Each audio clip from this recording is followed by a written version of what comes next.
Welcome to the Unapologetic Man Podcast, the only podcast that's all about self-improvement, confidence, success, women, and being a man without making any apologies for it.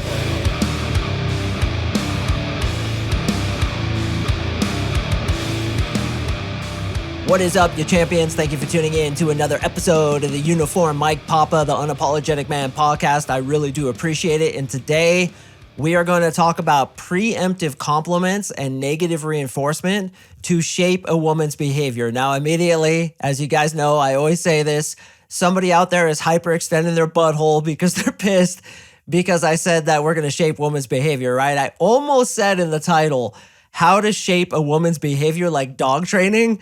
But dude, I didn't want to deal with the influx of hate emails and death threats that I would get if I put that. So instead, I put preemptive compliments as well as negative reinforcement.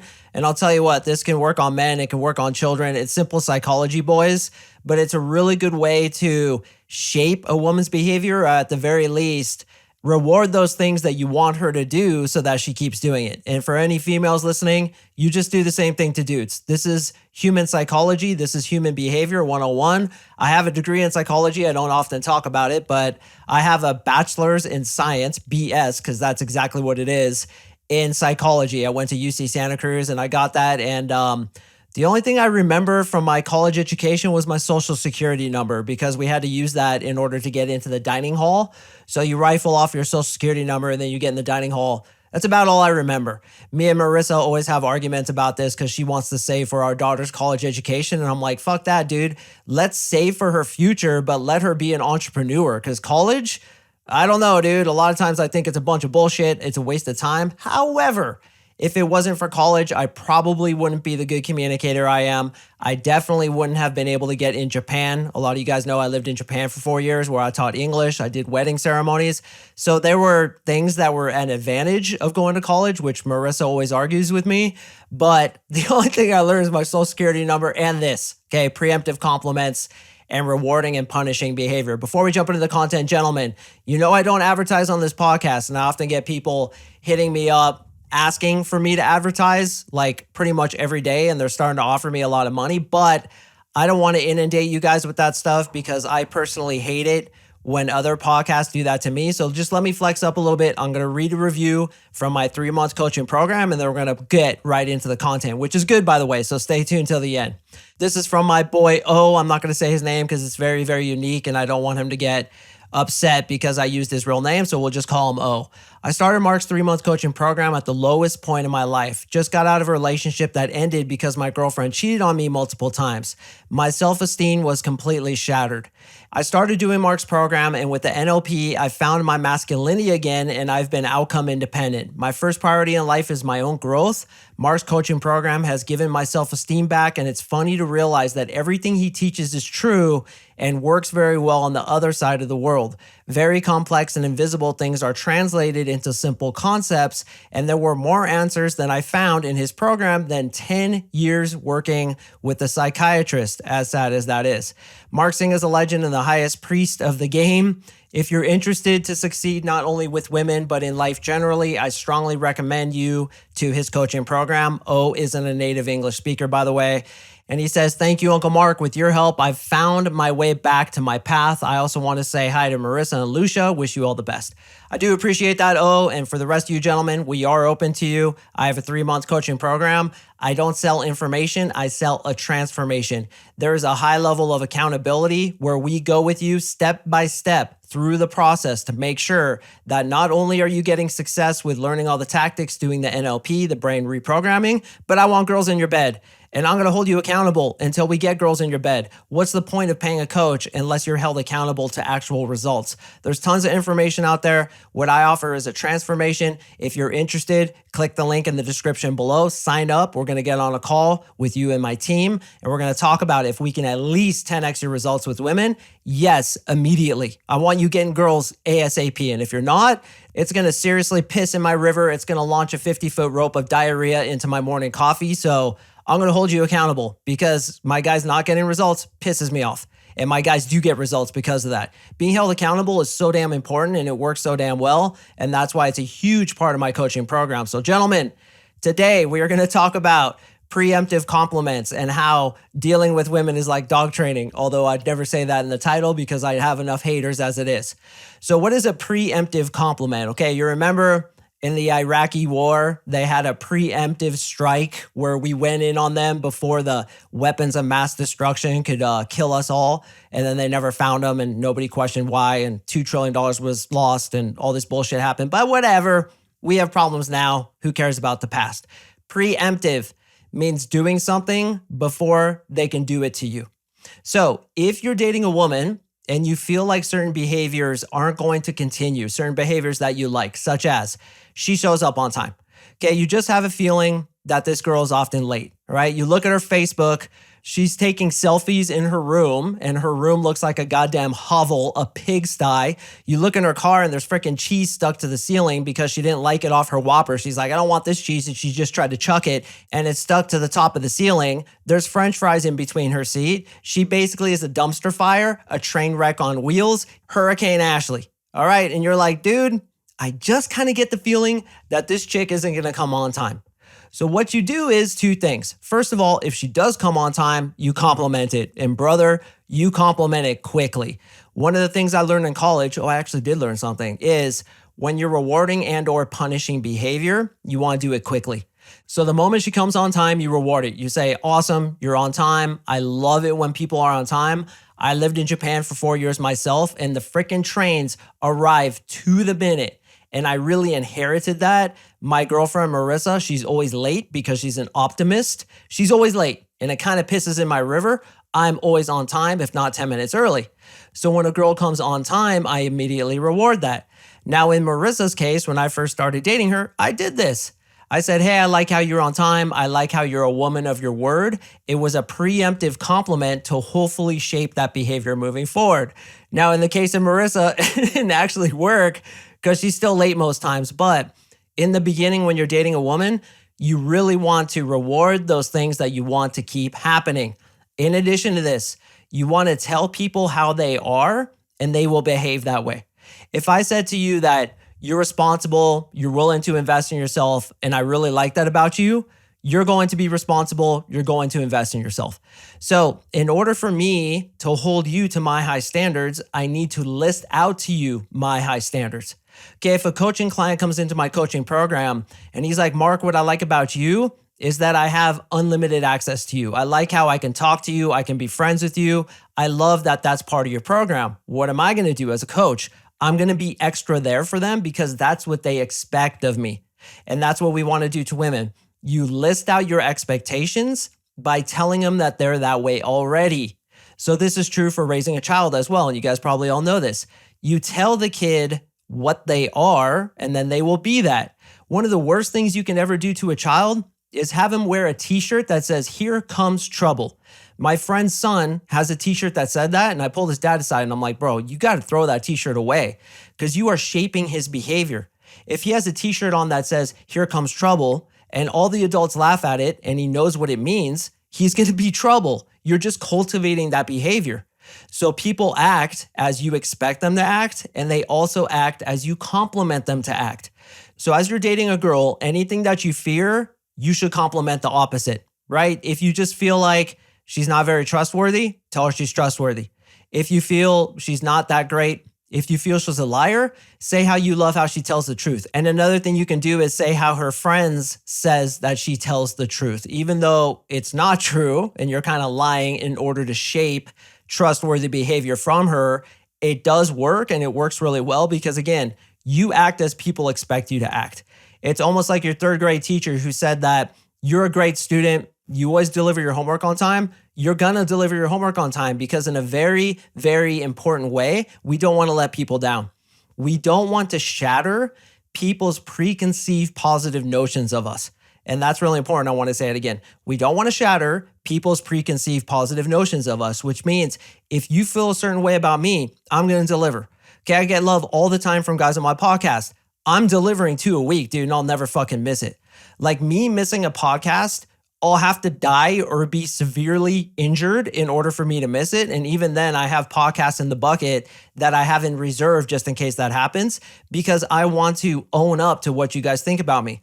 I want to own up to creating good content for you. So I really think about this stuff and study it and write it down. I want to own up to dropping 2 podcasts a week on Monday and Thursdays. I want to own up to the promise that I made you guys that I'm going to post on Instagram 5 times a week, which I'm doing. And I'd really appreciate it if you guys went and followed me on Instagram. It's at CoachMarkSing. Dude, the thing is moving slower than pond water. I have like 3,500 followers, and compared to this podcast, it's fucking ridiculous. It's like, do any of you guys have Instagram? If you do, please goddamn follow me, because it's straight up embarrassing to have 3,500 followers on Instagram as big as my podcast is. Come on, help a brother out. Oftentimes you guys are like, how can I help you, bro? You've done so much for me. Follow me on Instagram, you idiot. That's the only thing I'm asking of you. Follow me on Instagram and YouTube, sign up for my coaching program, leave me a review, tell everybody about me, get my name tattooed on your neck. That's the only thing I'm asking. Not a lot. All right, so help a brother out. So if you have an expectation of me, I'm going to behave as you want me to behave. It's the same thing with the woman. So list your expectations, but do them in a preemptive compliment, and or tell her that's how she is already. If, on the other hand, you say, I wish you were this way, what's going to happen then? She's going to resist you, and she's going to be more of what you don't want. So if you're like, Marissa, I wish you'd come on time more, she's going to be like, well, fuck you. I'm not going to come on time anymore. I remember I lived with my grandma for 6 months, and it was so funny because this is a really funny story. She didn't have peripheral vision.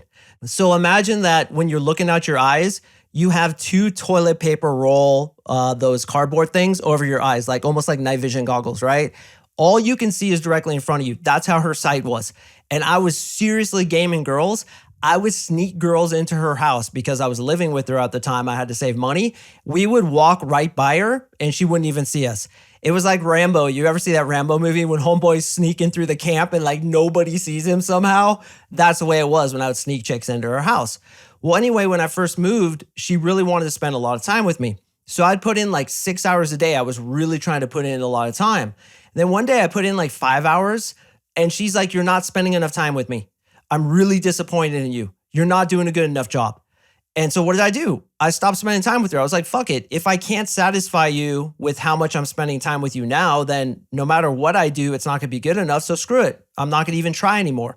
What she should have done is she should have been like, hey, listen, I really appreciate how much time you're spending with me. It's been so beautiful. I feel like I'm really getting to know you. And I just appreciate it so much. Thank you, Mark. I love you. I would have been like, Grandma, I'm putting in 8 hours tomorrow. Because again, you behave how people compliment you to behave, and you behave how people expect you to behave. So what I want you guys to do is list out to her those things that you want her to do and say that's how she is. In addition to that, compliment things and catch her doing things right, which is my next point. The second you see her doing something right, compliment it, right? She makes you a piece of toast, okay? Like hardly any effort, and you want her to cook for you, then say to her, I love how you cook for me. I love how you take care of me. You make food. I think that's so sexy. The way to my heart is through cooking. So the fact that you just did that for me is awesome. Okay, now she's going to be like, okay, I know what this guy likes, and then she's probably going to cook for you. Then what do you do when she cooks for you? Do you push the plate away and you're like, the chicken, it's just a little stringy. Okay, take it back. Take it back to the kitchen. Let's get something else. No, you reward it, even if it sucks. I've had many girls cook for me, and sometimes it really sucks, but you just act like it's the bomb because you want it to continue. All right, guys, now we're going to get into punishing bad behavior. Based on what you know, based on what I've taught you thus far, how do you think you punish bad behavior? That's right. When she does shit you don't like, you pull away, you take away attention, you take away positive reinforcement, you punish it. Now, instead of punishing it in a negative way where you're like, dude, why'd you do that? And being negative towards her, instead, what I want you guys to get is apathetic. Apathy, pulling away, not being as communicative, for example, when she doesn't text you the way you wish she would. So she's really boring over text, right? Which is so common with chicks. LOL, ha ha ha, I don't know, all that kind of bullshit. You pull back. So you're basically punishing the bad behavior, showing her that when she behaves this way, you lose attraction. Okay, when she's late, which I really hate, as you can obviously tell, I talk about it a lot. When she's late, I pull her aside and I ask her, is that how you are? Because I thought you were a girl of your word. Like I thought you showed up on time. And girls, if you're listening, dude, do that to a dude. Be like, hey, it's really attractive to me when a guy is on time because that shows his integrity. That shows that he's responsible. So that's not how you are you? You just happen to show up once, right? That's the way you do it. And he's going to be like, oh yeah, I just showed up late once. And then he's going to come on time every time thereafter because you're essentially punishing. You're saying it's unattractive to me when you behave that way. And I've done that a few times where I've straight said that it's unattractive to me when you behave that way. And then I always follow up with that, like, hey, do it, you be you, but I'm just letting you know how I work. When you behave that way, I don't really like it. Okay. So for example, I hate negativity. Absolutely despise it, especially when a chick complains. So what I'll do is I'll call it out, but I'll do it not in a way that punishes her, but shows in a way that I lose attraction and I almost lose respect for her when she does that. So at first I'll be curious. I'll be like, so is that how you usually are? Are you usually kind of negative like this? Because I notice, and I don't want you to get upset with this, but I notice you've kind of been complaining, for the past 20 minutes that we've been having dinner. That's not how you are you? I mean, I know you from Facebook. I've seen you in the nightclubs and you seem really positive. This is just a fluke thing, right? Okay, when you say that, not only are you punishing her behavior, but you're giving her an out. You're giving her an out to say, oh yeah, this isn't usually me. I usually behave this way, the way that you want her to behave. And then what's going to happen? Not only have you set expectations, but cognitive dissonance. And I know it's getting a little complicated for some of y'all, but listen closely. When I tell you that I'm a certain way, I'm going to behave that way because of a psychological phenomenon called cognitive dissonance. And yes, now I think back, I learned that in college too. We have 3 things I learned in college. Cognitive dissonance is I'm going to behave the way you expect me to behave, or I'm going to change my attitude about something based on my actions. So if I save a snake from the middle of the road, and before I did that, I hated snakes, I will start to love snakes because I saved the snake. My actions create my beliefs and create my attitudes. So if you say to her, you're not that way, are you? I thought you were different. She's like, oh, I'm not that way. Her saying that is going to make her behave in that way moving forward, the positive way. So anything that a woman does, you need to address it and say, oh, I thought you were different. But you have to be obviously persuasive, right? You got to have that silver tongue, be a lawyer, be a politician, talk your way through it. It's verbal jujitsu, or as sometimes we call it, tongue fu. You get it? Tongue fu. Okay, use that tongue fu on her. When she's doing some shit you don't like, be like, oh, I thought you weren't like that. This is just a one-time thing, right? Because of, and then give her an excuse. Because you had a bad day, because you're feeling especially emotional, because whatever. Give the excuse, give the out. She's going to take the excuse, agree with you, and then her behavior will be shaped from that point forward. So not only do people act as you expect them to act, they also act as you compliment them to act. And they're going to stop behavior that you say is unattractive to you, makes you pull back, makes you not give as much attention, and or say to them that you thought they were different and then give them an out. Works really goddamn well. So in the first 2 weeks, boys, and I really want you to hear this, your dynamic with her is shaped, okay? You guys are going to establish the dynamic of the relationship. Can she get away with XYZ? Can you get away with XYZ? If she's late, are you going to reward it or are you going to punish it? If she's flirting with other dudes, going out, being kind of slutty in your opinion, how are you going to deal with that? Okay, let's take that example. She's going out all the time. You see pictures on her Instagram of her with other dudes. You don't really know how to handle it. You don't want to be peanut butter and jealous because that makes you look bad. But you just say to her like, hey, I notice you go out a lot. I notice there's lots of dudes on your profile. I mean, there's a lot of girls on my profile too, so it's not a big deal. But I was kind of under the impression that you were over that phase. I mean, am I right? Or is it just kind of a fluke thing? You're having a hard time. You're just kind of doing a couple more laps around the track as a reminisce. Is that what's going on? Now, obviously, she may feel that she wants to keep doing that. And I'll tell you, it does happen a lot. I've lost and or gotten rid of many girls because they can't get over the club scene stuff, which is part of it. And you just have to accept that. But many times when you say that, especially if she really likes you, that is the way to curtail that negative behavior of her kind of hamming it up all over the city. Some of you guys are cool with it. Honestly, I've been cool with it because I was doing the same thing, right? Like, you want to go talk to dudes and honestly probably sleep with dudes? That's fine because I'm sleeping with girls over here. But if I'm trying to get serious with the chick and she's still in that phase, I may try what I just said, but at the same time, I may say to myself, look, she's still in the phase. you can't control people if they don't want to be controlled. So the chances are she's going to stick in that. But this method is really good for changing small kind of behaviors, coming late, not cooking for you, lying to you, being super negative, things like that. So that's my advice on that, boys. It's called preemptive compliments and or rewarding and punishing behavior. It's really effective, and I strongly suggest you guys deploy it not only with the girls you're dating now, but keep this in mind for the future for when you're raising kids. I mean, when you're raising a child, this is really important. You always want to be supportive and love the child, but at the same time, you need to guide them in the way that's in their best interest. It's a very, very difficult balance to manage, as I'm finding personally. I have a 4-year-old, but I feel like I'm getting it with a lot of these types of techniques. I love you, but I'm letting you know that if you keep doing that, it's not going to work out well for you. So I'm going to punish it and or false reward it in a very intelligent way so that you behave in a way that's conducive to your success, to your health, to you becoming the best person you can be. And that's what we do with women too. And women listening, that's what you do with guys too. Okay, so no butthurt emails. God damn it, I'm sick of getting them. So gentlemen, I do appreciate you listening. I drop podcasts on Mondays and Thursdays, so please stay tuned for the next one, and I will see you in the next episode.